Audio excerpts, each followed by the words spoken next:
ओम गुरुवे नमः। प्यारे हरि भक्तों, अभी तक मैंने आपको ज्योतिष के विषय में बहुत कुछ पीछे बतलाया है।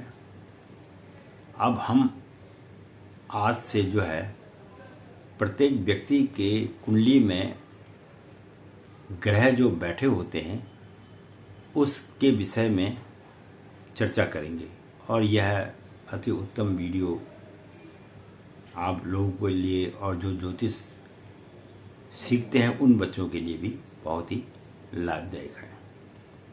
और हम जो शुरू कर रहे हैं वो हम कर रहे हैं मेष लग्न से। तो कुंडली में मैंने आपको पहले ही बताया था कि 12 घर होते हैं। प्रथम घर जो होता है वो जो है मेष राशि होती है। तो अब मेष राशि भी होती है और मेघ लग्न भी होता है। तो मेघ लग्न उसको कहा था जहाँ पर अगर कुंडली में पहला अंक 1 लिखा हो तो वह कुंडली मेघ लग्न की कहलाती है। अब मैं आपको इसमें बताऊंगा कि मेघ लग्न में जीवन किस प्रकार का रहता है, तो इसका जो है विषय में हम आगे आपको विस्तार पूर्वक बतलाते हैं। तो मेघ लग्न में अगर प्रथम भाव में सूर्य बैठा हुआ हो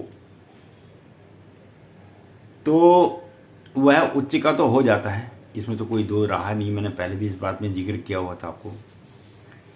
और जो अंक 1 है प्रथम भाव में अगर जब सूर्य बैठता है तो वह अपनी मित्र राशि में बैठा हुआ होता है।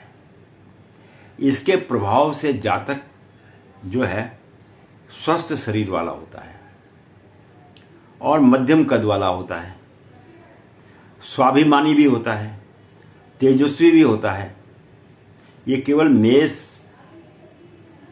लग्न वालों की बात कर रहा हूं मैं, आप समस्त कुंडली को नहीं समझना। इसमें यहाँ पे बिल्कुल बहुत एक भी अर्थ का अनर्थ नहीं लगाना है। जो मैं कह रहा हूं उसको आप समझिए और समझने के हिसाब से तब चलिए।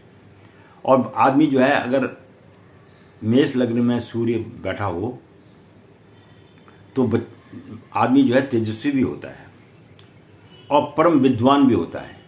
वह ऐसा नहीं मूर्ख आदमी नहीं होता, विद्वान आदमी होता है।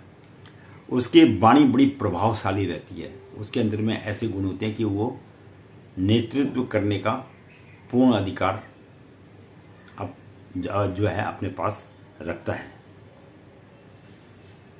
तो और दूसरे लोग भी उसकी जो बातें हैं उसे बड़े ध्यानपूर्वक सुनते हैं, आदर के साथ उसको सम्मान देते हैं।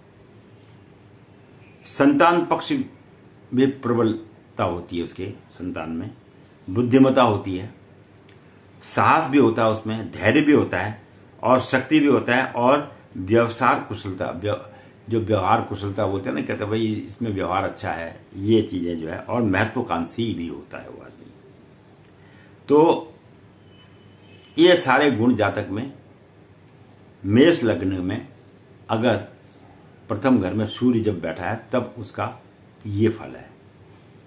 इसके अलावा अब स्त्री के लिए,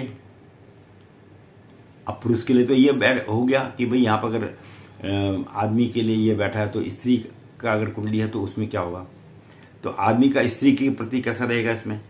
तो स्त्री जो है व्यवसाय और स्वास्थ्य और झगड़े झंझट घर में हमेशा बने रहेंगे, क्योंकि सूर्य यहाँ से सप्तम भाव को देखता है।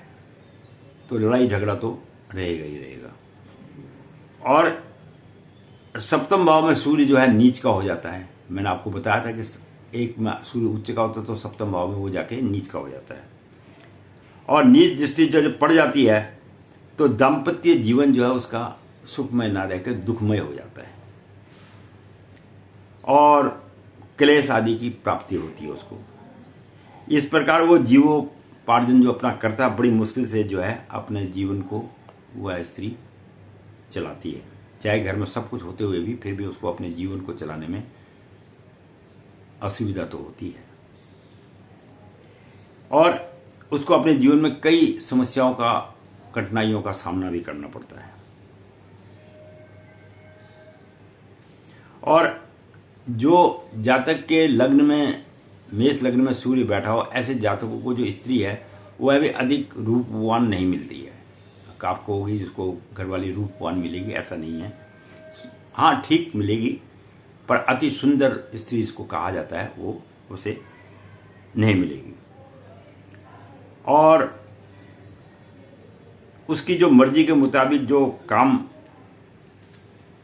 करना चाहती है स्त्री, वो कर नहीं पाती है, क्योंकि जिसके पति का लग्न में सूर्य बैठा हो। तो इस प्रकार से हमें यह समझ लेना चाहिए कि मेष लग्न में अगर सूर्य बैठा हो, मैं आपको फिर बार बार बोल रहा हूँ, मैं कुंडली में मेष लग्न के बाद यहाँ अंक जहाँ पर 1 लिखा है, तब उसके परिणाम पुरुष के लिए क्या होंगे और स्त्री के लिए क्या होंगे, उसके विषय में मैंने आपको जानकारी दी है। मैं पंडित गिरीश तिवारी अपनी वाणी को यहीं पे विश्राम देता हूँ। अगली वीडियो में हम आपको द्वितीय भाव में अगर जब सूर्य बैठ जाता है तो उसके विषय में बतलाएंगे। धन्यवाद। वीडियो देखना अच्छी लगे तो शेयर और लाइक जरूर करना, सब्सक्राइब भी कर देना, ताकि जो है ये ज्ञान औरों तक भी पहुंच सके। धन्यवाद।